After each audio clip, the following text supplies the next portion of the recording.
ሰርቪስ ቤዝድ ቢዝነሶችን አሁኑኑ ጀምሩ። ምክንያቱም አሁን ከትንሽ ደቂቃዎች በኋላ እነግራቸዋለሁ። ሰው ሰርቪስ ቤዝድ ቢዝነስ መስጠት ከጀመርኩ ኦልሞስት አሁን 1 ወራት ሆኖኛል።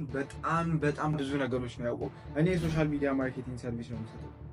ያንን ሰርቪስ ለመስጠት 1 ብር አለው። አሁንም የምነግራችሁ ነገር ቢኖር አሁኑኑ ጀምሩ። ሰርቪስ ቤዝድ ዲጂታል ማርኬቲንግ፣ ግራፊክ ዲዛይኒንግ፣ ቪዲዮ ኤዲቲንግ፣ ብዙ አይነት ስኪሎች አሉ። ኮንተንት ክሪኤሽን፣ ብዙ አይነት ገና ያልተነኩ ገና እየተጀመሩ ያሉ ቢዝነሶች አሉና እነሱን አሁኑኑ ለመጀመር ሞክሩ።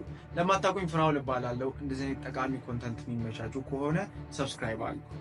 የመጀመሪያው ማንም ሰው ስለተማራችሁበት ዩኒቨርሲቲ፣ ስላገኛችሁ ሰርቲፊኬት፣ ስለ ዲግሪ ግድ አይሰጠውም።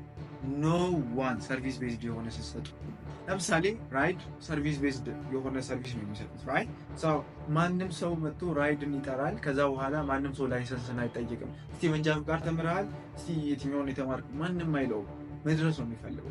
ሰው በራሳችሁ የምትንቀሳቀሱ ከሆነ በራሳችሁ ሰርቪስ ቤዝድ የሆነ ሰርቪስ የምትሰጡ ከሆነ ማንም ሰው ስለተማራችሁት ነገር ግድ አይሰጠውም። ዋናው ስራውን ደሊቨር ማድረጋችሁ ነው እንጂ ማለት ነው። ሁለተኛው ደግሞ አንሊሚትድ የሆነ ኢንካም ፖቴንሻል አለው።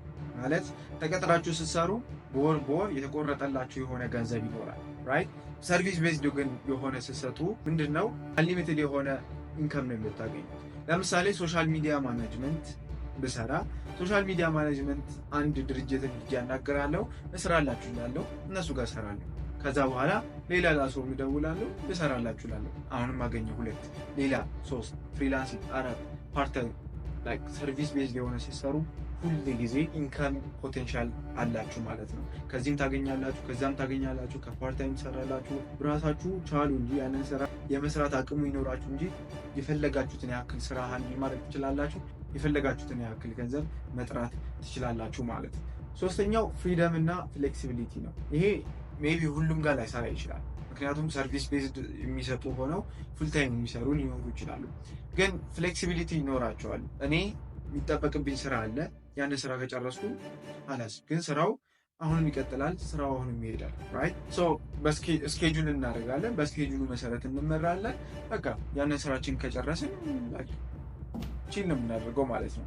አራተኛውና ደግሞ ማይ ቤስት ማይ ፌቨራይት የሆነው ከስተመር ጋር ዳይሬክት ነው የምትገናኙት። ያ ነገር በጣም ወሳኝ የሆነ ነገር ነው። ተቀጥራችሁ ስትሰሩ የሚሰጣችሁ ስራ ይኖራል። ያንን ስራ ትሰራላችሁ፣ ዴሊቨር ይደረጋል።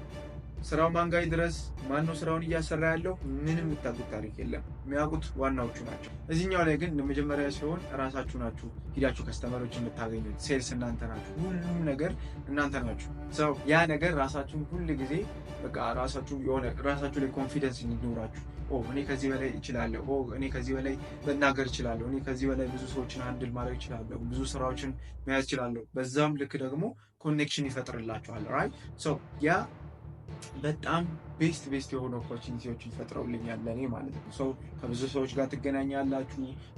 ከከስተመሮች ጋር አንዳንድ ያለባቸውን ችግር ስለ ቢዝነስ ጠይቋቸዋላችሁ።